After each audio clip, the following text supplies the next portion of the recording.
The title of the talk is NoOps to NoOps. Well, the first part is easy.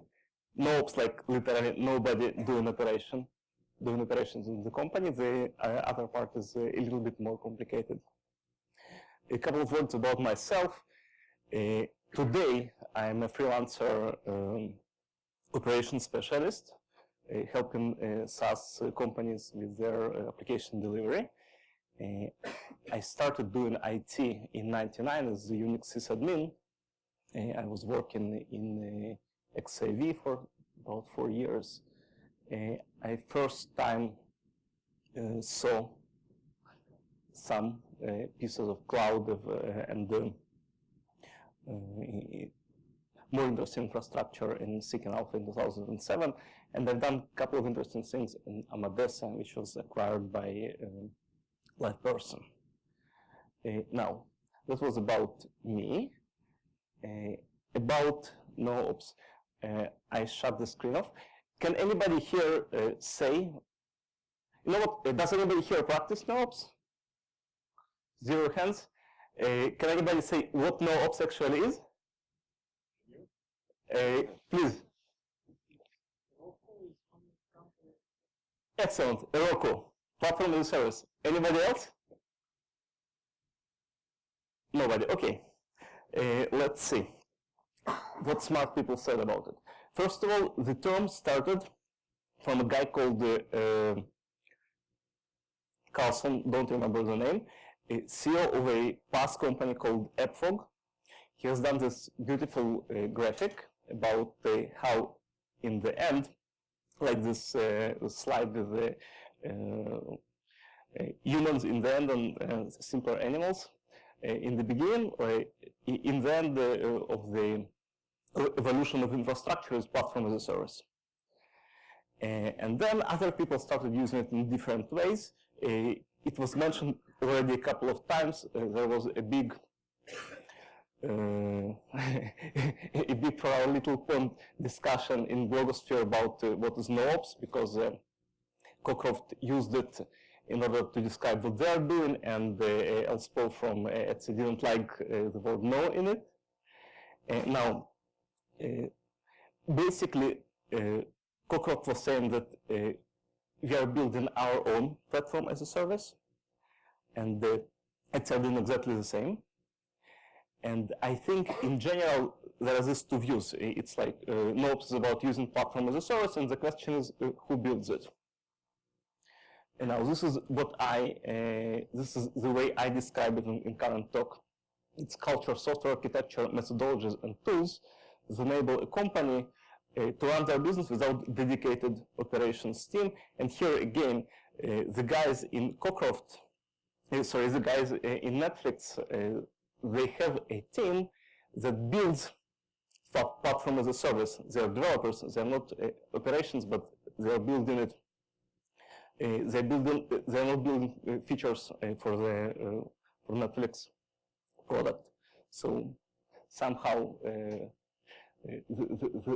in the middle there. Why?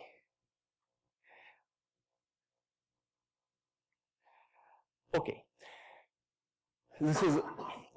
It's coming from Agile. It's eliminating waste. By the way, a lot of people, and also from Etsy, say that NoOps is actually DevOps. And people here probably know what DevOps is, although probably not everybody can define it. The waste that Agile is talking about are features that didn't make their way to customer. And there is this other thing that there are features that are inside the organization. They are already written, but since they are not deployed yet, they are still a dead inventory. So when you have no ops, you have no delays and no communication overhead, because devs don't need to talk with ops. And of course, no finger pointing, because the devs are always to blame if you have no ops. Now, I'm a little different from most or all the other presenters, because I'm not working inside a company as a company employee. I'm coming, I'm doing my project, and I'm leaving after 2, 3, 4, 5 months. Now, I need to make sure that after I leave, the company can continue using these things, these tools and methodologies that I started and integrated. And actually, it is the test of if I did my job well, if I can still continue using it. A couple of words about my current client, Massive Impact. By the way, I'm still working with them on this project. It's far from being done, but I think it was interesting enough to talk about it in the process. So today the company is called MassiveImpact.com, and it's an end-to-end solution for ads on mobiles. It's actually an affiliate platform, and their bottom, the tagline is conversions, not clicks. In the past, this company had different products, different people, and different production, and they wanted to start this new idea, new product, a new production. They have written new code, and they have hired me in order to help them with the new production and operations. Once again, I thought Massive Impact would be the only one, not the only one, probably in the minority, people running .NET on the front end and big data, Hive, and there are other big data solutions as well on the back end. And as Clive mentioned, it's harder to do the things with Microsoft. And here is the architecture slide. What can we see here? This is Massive Impact. Okay. So the client is server, and they will see this ad. It could be inside the browser, inside an app, and they might click on it. And if they click on it, things happen. If any of you have done, have ever worked on advertisement, any kind of advertisement platform, you will find it very familiar. It actually looks the same. It looks the same in Amadeus, for instance. You have these things in the front end. If the user clicks, then some things are going to the back end, and then the interesting things actually happen in the background as batch jobs, because the data that gets acquired during the showing of the advertisements then gets to the back office in batches, and the smart decision algo decides what were good matches and how to continue do the matching better. As you remember, it's about conversions, so they have this little API where the company publishing the advertisement can tie the action that probably was caused by clicking on the banner, so the system would know that there was a good action. Now you can see here there are C# components, but there are also this IP location and this map reduce and this Verflow, and you can see S3, right, and Dynamo and SimpleDB. So yes, we are talking about IIS on the front end, but there are also non-Microsoft technologies involved here, so it makes the whole picture more interesting. Okay, so I started with this project, and soon I learned that the guy who will be responsible for production is actually the head of QA, and there is nobody doing operations full-time or half-time or any time. And I thought that it's insane in the beginning. And then I thought that maybe it's actually a good way to see if it could be possible to continue like that. As I'm saying here, I needed to make sure that the things that I'm building will enable this guy, head of QA and his bosses, to continue to sleep well at night. And I asked myself if it is possible to make massive impact a NoOps shop? And I thought yes. Okay. A couple of things about this new environment. It was actually a requirement that it would be built as Amazon VPC. Now, tell me, how much of you are currently using Amazon? I see about half, I think about 50, 60 people, about half are using Amazon. How much of you are using VPC? About 10 hands. Great. Now, to the others, the interesting things about VPC is that it's much closer to the way regular deployment in colocation looks. You have much more control over the network aspects of everything. And it's much harder to deploy with Amazon. Amazon is pretty simple, at least in the beginning, in the regular deployments, but it's not simple at all with VPC. So I came and I started to make plans, and the CTO that hired me wanted to make everything very beautiful and nice, and I wanted to do it like I did in my previous projects with Chef and CloudFormation, so things could be moved from one region to the other. And then I was told, you know what, you're making these beautiful plans, but actually we need to launch in 2 weeks. So I said, well, 2 weeks, right now we will do everything manually, and we will see how we can solve this operation in order to make it more organized. Monitoring. Okay. I hope that everybody here uses monitoring in production. Now, did anybody hear about server density? 0 hands. Does any of you use third-party monitoring provider? 1, 2, 3. 10 plus. Excellent. Excellent. Who here uses Nagios, for instance? 15. Who has more than 100 nodes in production? 1, 2. About, okay. The hands are low, but probably about 10 people. Anybody of the guys with 100 nodes using third-party monitoring provider? No. Okay. It gets more and more logical, doesn't it? Excellent. The server density. It has built-in alerts and graphs. And obviously machines need to be able to connect to outside internet in order to use it. This sounds simple, but in VPC, by default, a machine could not connect to the internet unless you connect an external IP to it. So there was a little catch that I had to overcome, and I did using their pet instance, which is actually called net instance. If it interests anybody, I can talk about it later during the questions phase.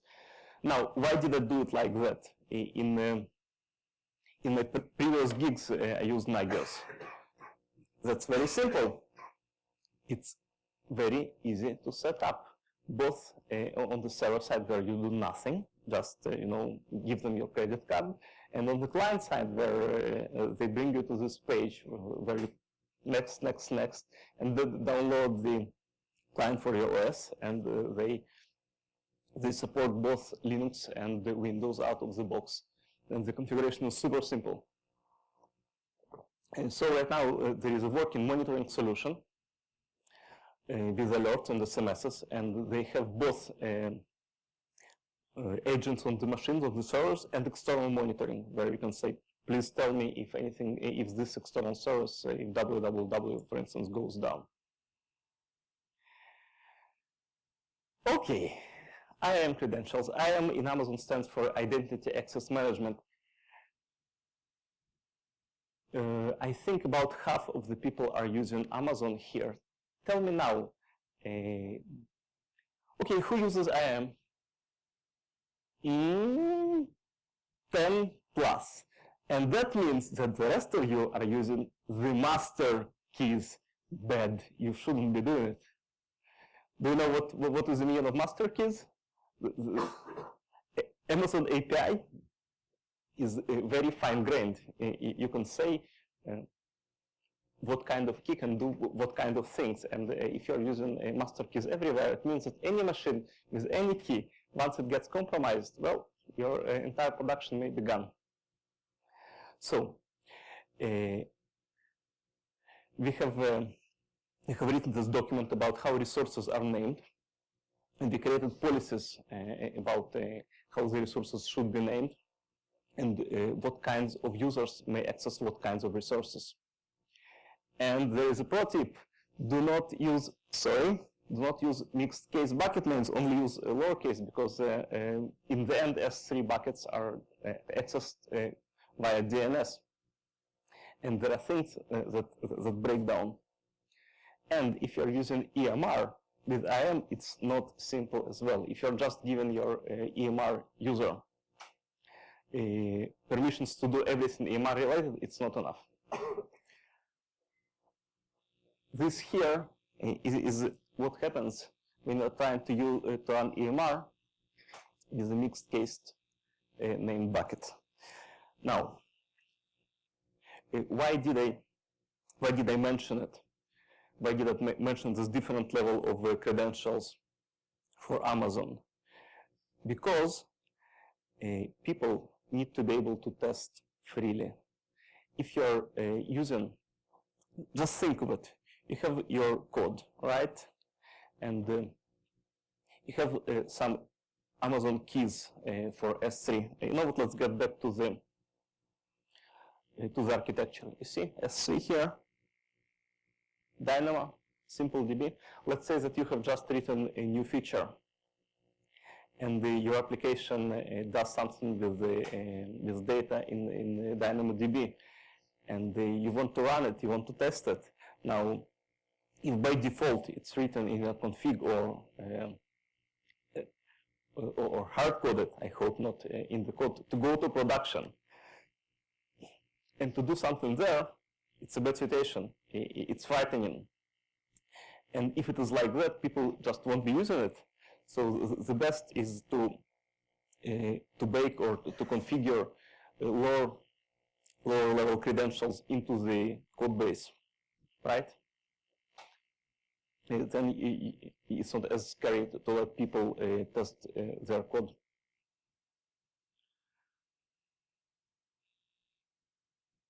Okay, deployment. For me, the basics of any automated or continuous deployment is a repository with artifacts. People mentioned it in all the talks here, but I think it's very important to highlight. We need to have a repository where you know where everything sits, and everything you can know in advance where your artifacts are. And this thing could be used later in automation and in continuous deployment, but it's also beautiful to use it instead of mailing yourself artifacts in order to do even manual deployments. Okay, here is an interesting part. Chef on Windows. Who here uses Chef in production? 1, 2, 3, 4, 10. Okay. Windows. 1. Wow. Wow. There are some very brave people in the audience. It was first time for me. So as you can see, it kind of works. That's the good news. Sorry? What do you say? You have just started. Okay, good luck. The best we have, that's correct. You can bootstrap and manage nodes via WinRM. WinRM is a protocol for remote management. It's actually, I think, HTTP based. Now, the funny part is there is this knife command that enables you to use WinRM as a protocol, and you can run whatever you need on Windows machines. But I couldn't make the native Windows commands the native WinRM clients to use it. It just didn't work. So Knife does it. Why Chef is good for NoOps? Well, that's pretty clear. As long as you know what? In the beginning there was this document. Everybody had seen it. It's a document that says this is how we deploy our app. In order to deploy the app, we have to have this and this configuration. And you know what? This doc seldom changes. It's in Word. It sits somewhere, and the requirements, they do change. So if you have this doc not as a doc, but as a Chef cookbook or a series of cookbooks, it becomes feasible to manage. Because what I have seen in this and in other companies is we couldn't deploy. People are sitting until late at night and they just couldn't deploy because they didn't remember that they didn't run this very special Windows command, right? Well, the not so good news is that not everything works. Although Ops Code guys are trying to sell it as if, well, it's just enough to use Chef and all your infrastructure will magically become manageable. It's not so. There are some things, some resources that work. You know what? Everywhere means on Ubuntu Linux. Even on Red Hat, some of the things break. And if you're talking about Windows, well, it's a different story. The good news is there are special Windows cookbooks, and it was the first time in my career while using the special Windows cookbook, I could install packages in Windows fully automatically. It's called Windows package, and just write the name of the package and its source, and it works. It really does. I wasn't shocked the first time I saw it. So some things do work, and it's pretty awesome. And another good thing about Chef on Windows is that you can manage users centrally without Active Directory. Right? Okay. Now there is this other cool project that we have recently implemented. It's called a Gurobi Cloud Solver. Gurobi is a linear algebra advanced library. It enables you to multiply huge matrices very, very, very fast, much faster than regular things. Now, these are the good news. The bad news is that it costs money, and the other good news is that you can actually run an Amazon image with this thing, and it will crunch your data. Now, where is it used? Massive Impact have this huge tables of what kinds of customers need to show what kinds of advertisements on what kinds of devices. And then they have the proprietary data about how well these advertisements work. So every time they are pushing the changes via batch processes, the changes of what should be shown in runtime to the people clicking. Actually, what ads have to be shown has to come from somewhere. And this is where Gurobi Solver is used. Now, the good news is that you can use it. You don't have to put it on your own machine, and you don't have to start your own processes in order to use it. You can use this Amazon machine. The bad news is that this Amazon machine is not yours, it's theirs. It's quite expensive. It's $6 an hour. I think it's the most expensive machine I worked with. Now, and here comes a problem. Let's see that there is a batch process that generates these huge tables of things that have to be computed. And you have to compute them. And by the way, this machine works quite fast. I think that the last time we did a test, it has done a huge 6 million rows table in like 20 minutes. But somebody has to put this table to this machine, and sorry, this machine could not be modified, right? So we wanted to implement a process that could be automated, that is actually fully automated, and this is what we have done. There is this S3 bucket with 3 subfolders, and one of them is called process models, another unprocessed models, and another results. And then we have a cron job that runs on a different machine, on a different Linux. And this cron job wakes up every 2 hours, and it just checks if there are any new files under unprocessed folder. If there are, the cron job will find and boot up a new Gurobi server, this AMI provided by Gurobi, and then all the rest will happen there. And there is a very nifty mechanism on Amazon called user data. It could be used as a hook. A machine that has user data and has this hook enabled will see that there is a script, and it will execute it. And in this script, you can put whatever you want. Now, you could not modify the AMI, but you can put in the script everything you need. You can put do all the pre-installation things, and you can run anything.